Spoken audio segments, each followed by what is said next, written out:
You know, if you step into a physical public square to have a conversation, well, the rules of reality are pretty obvious. Right, yeah. It's just physical. Exactly. Like if someone starts screaming or, threatening people, trying to cause a panic, a security guard or a police officer just taps them on the shoulder. Right. They understand the context of the situation, and they just ask them to leave. Because the context of the room is incredibly clear to everyone standing right there. It's immediate. But when you take that public square, put it online, and invite a few billion people to all shout at once, well, that human security guard gets replaced by a piece of code. And looking at the data we have today, that code is fundamentally breaking at the seams. It really is. I mean, we are looking at a structural crisis in global speech governance. We've essentially outsourced the curation of human reality to server farms, and the architecture is failing to scale. Welcome to the Deep Dive. Today, we are taking you on a mission to explore a massive tectonic shift happening right now in how online speech is governed. Yeah, and instead of just skimming the surface, we're pulling the curtain back on the data. We have a huge stack of sources on the table today. We're looking at the actual mechanics of Meta's AI moderation failures from a Cambridge Forum academic paper. We're getting into the underlying API code and Wikipedia docs of decentralized lifeboats like Bluesky, Nostr, and Farcaster. And we are also breaking down a fascinating ArcCV paper on the massive hacks plaguing Web3 organizations. Right, DAOs. So our goal today, we want to find out if this new wave of decentralized social media can actually save us from the failures of centralized big tech moderation. Or, if we are just replacing old familiar problems with exponentially more complex ones. Okay, let's unpack this. Why is everyone looking for the exits in the first place? To understand the exodus, you really have to look at the mechanical failure of centralized scale. Take Meta, for example. Right, billions of users. Billions. You physically cannot hire enough human beings to read every single post. It's impossible. So they rely almost entirely on algorithmic content moderation. But here is the structural flaw. Those AI models are heavily biased based on how they're trained. Because they need massive data sets, right? Exactly. Which means they're primarily trained on what the Cambridge Forum paper calls high-resource languages. Like English, Spanish, Mandarin. Yes. The models understand the slang, the idioms, the nuance in those languages, but when you look at the global south, the AI completely loses the context. Because for low-resource languages, like if you're in a place speaking Burmese or Amharic, there just isn't enough training data. No, not at all. The platforms aren't deploying sophisticated AI there. They're essentially relying on flawed, really rudimentary machine translation. It completely strips away local context, which means it's basically like hiring a bouncer to manage a crowded multilingual club in Mumbai. Oh, that's a good way to put it. But the bouncer only speaks English, and they're just staring at a buggy translation app on their phone trying to figure out who is starting a physical fight. I mean, it's a recipe for disaster. And the consequences of that language barrier are severe. The academic paper details the Myanmar Rohingya crisis as a prime example of this exact mechanical failure. Wow, okay. Yeah. Activists on the ground tried to use a counter-speech initiative called Panzagar to fight back against anti-Rohingya rhetoric. But Meta's engagement-based algorithm didn't understand the nuance of the language. Because the algorithm is just looking at the math, right? Like, it isn't reading the sentiment, it's just counting the interactions. Precisely. It just saw high engagement, people arguing back and forth with this counter-speech initiative. Right. To the algorithm, high engagement just means, oh, good content, show this to more people. So it inadvertently amplified the hate speech from military figures like General Min Aung Hlaing. That's terrifying. It is. The algorithm promoted the very violence it was supposed to police, simply because the code literally couldn't read the cultural room. Think about your own feed for a second. If you're scrolling from one of these low-resource regions, your entire digital reality is being curated by an AI that doesn't even understand your local slang. Yeah. And the craziest part is the resource disparity. The sources pull numbers from Meta's own oversight board. 64% of their moderation cases come from the US, Canada, and Europe. And only 5% come from Central and South Asia. 5%. Despite India having the most users of any country. Which is a staggering misalignment of resources. Yeah. The governance simply does not match the demographics. And this centralized model is shifting yet again. In January 2025, Meta announced major policy changes. Right, the new updates. Yeah, they're replacing their expert fact checkers with a community note system. They are raising the threshold for what actually qualifies for content removal, and they've publicly collaborated with President Trump to resist external regulation. What's fascinating here is the predictable reaction to these centralized policy shifts. Mm. Whenever a single corporate entity or a CEO makes a sweeping decision about global speech, whether you personally agree with the decision or not, it forces users to realize they do not control their own digital environment. Exactly. And if the bouncer is blind to context or the rules just change overnight, people leave the club. Which brings us to the lifeboats, the decentralized exodus. Users are fleeing to protocols where no single CEO can just flip a switch and change the rules. Right. Let's look at Bluesky first. It was created by former Twitter CEO Jack Dorsey as an internal research project back in 2019. Yep. But it hit 45 million users by June 2026. And its growth is heavily driven by what developers literally call EMEs. Elon Musk events. Elon Musk events. Every time there is a controversy or a structural change on X, Bluesky sees a tidal wave of signups. Like in Brazil. Right. When X was banned in Brazil, Bluesky gained 4 million users in under 2 weeks. They saw another massive spike right around the 2024 U.S. presidential election. The sources note that the user base right now leans predominantly left-wing and liberal, largely as a demographic reaction to the cultural shifts over at X. But while Bluesky feels very familiar on the surface, I mean, it looks like a traditional social app under the hood. It is running on the AT protocol, which allows for federation. Right. Meaning it's not one giant server farm. It's a network of independent servers communicating with each other. But if you want to look at something that completely strips away the traditional architecture of an account, you have to look at Nostr. Nostr. Notes and other stuff transmitted by relays. It was launched in 2020 by a pseudonymous developer who goes by Fiat Duff. So how does Nostr mechanically separate itself from something like Bluesky? Well, Nostr operates on a totally different cryptographic paradigm. You don't have an account with a username and password stored on a company's server. You generate a pair of cryptographic keys, a public key that acts as your address, and a private key that you use to sign your posts. You said your sign posts to independent servers called relays, and those relays just broadcast them. So it's incredibly resilient to censorship because there's no central database to block. Exactly. The documentation points out that the Nostr client called Damus was actually banned by China's Great Firewall. But because the protocol is just raw data bouncing between thousands of independent relays, users simply bypass the block using VPNs. Yeah, they just route around it. Yeah. And it's also deeply integrated with the Bitcoin Lightning Network, which is huge. Oh, right, the Lightning integration. The Bitcoin Lightning Network is a layer 2 solution. It creates off-chain channels between users, meaning you don't have to wait for the main Bitcoin blockchain to process a transaction, which is, slow and expensive. Yeah, right. This makes instant fraction-of-a-cent micropayments economically feasible. On Nostr, they call these micropayments zaps. Yeah, you can zap a fraction of a cent directly to a creator for a good post, bypassing traditional banks and advertisers entirely. Okay, so you have Bluesky federating servers, Nostr using crypto keys and relays, and then you have Farcaster, which operates on Web3 and is incredibly popular with Ethereum builders. But here's the catch with Farcaster. The documentation shows they charge you about $12 a year just to join. Right. And they use an in-app currency called Warps for things like minting NFTs or creating channels. I have to push back on this. Okay, go ahead. Would you pay $12 a year just to access a social network? Doesn't a mandatory credit card swipe completely kill the utopian idea of a free open town square? In the global south, $12 isn't trivial. Are we just gating the community to those who can afford it? It's a highly debated economic trade-off. You are absolutely right that it creates a barrier to entry. Yeah. But the counter-argument from Web3 developers relies on the mechanics of spam.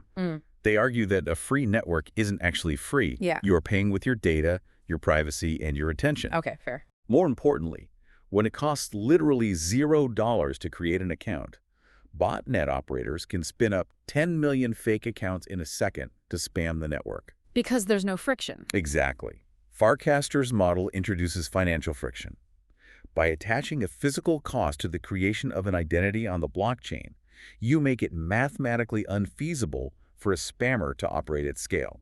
It says, pay for your own storage, own your own data, and we can economically eliminate the bots. Here's where it gets really interesting, though. If there is no central boss like Mark Zuckerberg on these new networks to decide what is acceptable speech, how do they stop hate speech? How do you moderate a network where nobody is technically in charge of the servers? The answer is what we call the moderation marketplace. Okay. Instead of the platform dictating the rules from the top down, the moderation is decoupled from the network data itself. It's like putting on different pairs of augmented reality glasses. The physical world, the underlying network data, stays exactly the same. But depending on which AR glasses you put on, certain things are blurred out, highlighted, or completely erased from your vision. That's a perfect way to look at it. You literally subscribe to your own sensors. That AR glasses analogy perfectly describes the Bluesky API documentation. Bluesky separates the network, where the data lives, from the moderation, which dictates how the data is displayed to you. They use what are called stackable API labels. Right. The protocol has some global labels built in, things like a porn tag or a strict.hide command that universally flags illegal content. But the real power is in the custom labelers. Anyone can build a custom labeler. Anyone. The API docs show how a label has a specific severity level attached to it in the code, like alert versus just inform. So if you have arachnophobia, you could subscribe to a custom labeler built by a community that puts a spider warning on photos. Yeah. The code literally blurs the media and flags it with an alert severity on your screen. Or you could subscribe to a labeler that just puts a little inform badge next to verified users. You, the user, get to stack these lenses on top of your feed. And Nostr approaches this same concept through what they call NIP's Nostr implementation possibilities. Yeah. Because Nostr is just that raw stream of data bouncing around relays, moderation has to be actively constructed by the software client you use. The app itself. Right. If you look at NIP 28, which handles simple public chats, the moderation is entirely client-side. The relay network doesn't hide anything. Your personal app just gives you the interface to mute users or hide specific messages locally on your device. But if you want a more structured Reddit-style community, you don't use NIP 28, you use NIP 72. Right. Under NIP 72, a community is defined by a specific event code. Appointed moderators for that community have the power to issue what's called a kind.4550 approval event. This isn't a delete button. It acts as a cryptographic digital signature. Oh. If a post doesn't receive that specific cryptographic signature from a moderator, your app simply ignores the post. Wow. The moderation isn't deleting the data from the internet. Your app is just filtering out anything that lacks the moderator's stamp of approval. It sounds incredible on paper. You own your data, you choose your exact moderation lenses, no corporate overlords. But human nature and buggy code always complicate everything. Always. Let's transition to the dark side of Web3. If users can choose their own moderation, who actually builds and updates the underlying code of the network? Well, the protocols themselves are open, which makes them inherently vulnerable to complex cross-platform exploits. Take spam. Yeah. We're already seeing the mechanics of cross-protocol spam waves. A botnet will create a flood of spam posts on Nostr. Then they use an automated software bridge to push those posts onto ActivityPub, which is the underlying protocol that powers platforms like Mastodon. Then they bridge those posts again to flood into Bluesky. Because these decentralized networks are open and interconnected by design, stopping a spam wave becomes a game of multidimensional whack-a-mole across different architectures. And the governance of these architectures introduces a terrifying new vulnerability. Let's look at the Arxiv paper on DAOs, or Decentralized Autonomous Organizations. The premise of a DAO is that instead of a CEO and a board of directors, you write the rules of the organization into smart contracts on a blockchain. Right. Think of a smart contract as an unstoppable digital vending machine. Once the token goes in and the conditions are met, the code executes the action automatically. No human can stop it. Code is law. Yeah. But when code is law, hackers become the new lawyers. The historical data is sobering. The paper breaks down the infamous 2016 hack of a project that was literally just called the DAO. The community had raised $150 million, but there was a recursive bug in the smart contract code, a flaw in the digital vending machine. An attacker exploited that mechanical flaw and siphoned off $50 million. And because the philosophy was code is law, the attacker actually argued they didn't do anything illegal. Are you kidding? No, they simply executed a function that the community's own code mathematically allowed. That is wild. It tore the entire Ethereum community apart. But it's not just accidental bugs. Sometimes the system works exactly as it was mathematically designed to work, and it's still a disaster. Look at the Build Finance DAO in 2022. They suffered a hostile takeover, a literal coup, and lost $500,000. But it wasn't a hack? No, it wasn't. The smart contract worked perfectly. Yes, it was a perfectly legal execution of their own governance mechanics. In a typical DAO, you have token-based voting. One token equals one vote. An attacker simply utilized a mechanism called a flash loan. And a flash loan is wild. In traditional finance, getting a massive loan takes collateral and weeks of paperwork. Oh, sure. But in decentralized finance, a flash loan allows you to borrow millions of dollars in cryptocurrency with zero collateral. Under one strict condition, you have to write a smart contract that borrows the funds, executes your desired actions, and repays the loan back to the lender, all within the exact same transaction block on the blockchain. So it all happens at once. Exactly. If you can't repay it in that split second, the whole transaction just fails and reverts as if it never happened. So this attacker took out a flash loan to borrow a massive amount of crypto for a microsecond, used it to buy up the overwhelming majority of the Build Finance DAO's voting tokens, legally voted to transfer all of the DAO's treasury funds to their own personal wallet, and then paid back the flash loan in the same breath. Exactly. So what does this all mean for decentralized governance? The research paper outlines the inherent mathematical flaw here. Token-based voting creates a strict plutocracy. A plutocracy. It is literally ruled by the wealthy. Because casting a vote on-chain requires paying a network transaction fee to the miners processing the block, small token holders are economically disincentivized from participating. Right, because why pay a $10 transaction fee to cast a vote when you only hold $5 worth of influence in the DAO? Exactly, you wouldn't. The math doesn't make sense. So small holders are mathematically incentivized to either abstain from voting entirely or outright sell their votes to the wealthy whales who have the capital to absorb the fees. It completely shatters the utopian illusion of equality. If it's survival of the richest and you have to pay a fee just to cast a vote, didn't DAOs basically just reinvent the most corrupt forms of 19th century politics, but put it on a blockchain? That's certainly what the data suggests. But wait, what about privacy? If I vote in a regular physical election, I go into a booth, pull a curtain, and it's a secret ballot. Nobody knows how I voted. If I vote in a DAO, isn't my vote permanently recorded on a public blockchain for everyone in the world to see? Yes. On-chain voting is, by default, radically transparent, which means if I want to buy your vote or coerce you into voting a certain way, it is incredibly easy for me to verify that you did what I told you to do. Wow. The researchers looked deeply into platforms trying to fix this privacy nightmare. Vocdoni is a governance protocol that attempted to solve the issue using a cryptographic method called zero-knowledge rollups. Okay, a zero-knowledge proof sounds like something out of a sci-fi movie. How does that mechanically work? The theory is brilliant. Imagine a bouncer needs to know you're over 21, but you don't want to hand over your ID and reveal your name, address, and exact birthday.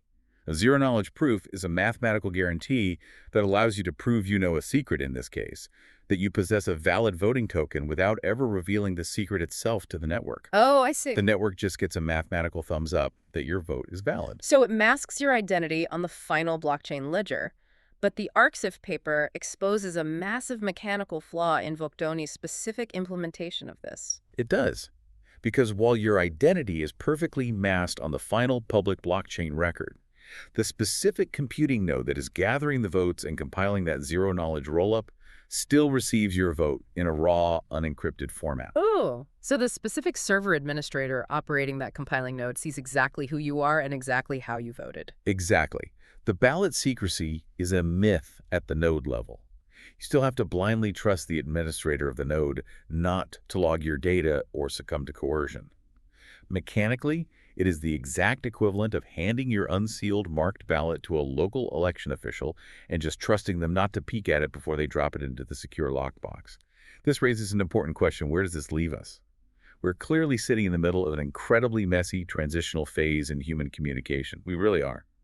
To synthesize the data across all these sources, we are abandoning a centralized model of big tech AI moderation because it is culturally blind, globally flawed, and structurally incapable of understanding local nuance. But the decentralized alternative, where code is law, is currently struggling with severe structural plutocracy, where the wealthiest users mathematically dictate the rules, and cross-platform spam bridges make moderation a technical nightmare. And why this matters to you, listening right now, is that the underlying architecture of these platforms ultimately decides the boundaries of your digital world. It dictates what information you are allowed to see in a crisis, how your digital votes and opinions are mathematically counted, and ultimately how you perceive reality. Yeah. Whether you are dealing with a buggy AI bouncer staring at a bad translation app in a centralized server farm, or a plutocratic smart contract on a blockchain that can be legally drained by a flash loan, the mechanical plumbing of the internet directly shapes the society built on top of it. If we connect this to the bigger picture, we have to realize that governance isn't just about the rules we write. It's about the technical limitations of how those rules are enforced. And I want to leave you with a final thought to chew on. We talked about this moderation marketplace, the augmented reality glasses, where you get to choose exactly which custom labelers and sensors you subscribe to. Great. If we push this to its logical conclusion and completely decentralize moderation so that every single person brings their own custom algorithm to filter out exactly what they don't like, do we risk creating the ultimate impenetrable echo chambers? Yeah, that's a huge risk. If you and I are standing in that same digital public square we talked about at the very beginning, but our custom code literally filters out different people, different posts, and different facts, if we never actually see the same internet, how can society ever agree on a shared reality? That might be the defining challenge of the decentralized era. Something to mull over until next time. Keep diving deep.